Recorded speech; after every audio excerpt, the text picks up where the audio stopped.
Hey there, my name is Andres. I'm an engineering manager at Design Point, a growth advisory firm for manufacturers and designers. Not too long ago, I was right there where you are now. I had tons of engineering theory from college, but that theory didn't help much when interviewing for an engineering position.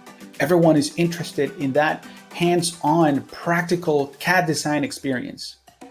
They even quizzed me on it. And let's be honest, it's very difficult to get that kind of experience before you get your first job. At Design Point, we're masters of CAD design, and we interview and hire designers all the time. We know exactly what you need to know in order to get your foot in the door at a great company. That's why we've put together SOLIDWORKS Vitals, a program designed to give you this valuable knowledge. In this program, we'll even give you a bonus masterclass filled with tips and tricks that is going to help you show that you really know your stuff in an interview. So if you're ready, click the link below to get started and become the SOLIDWORKS designer that everyone is looking to hire.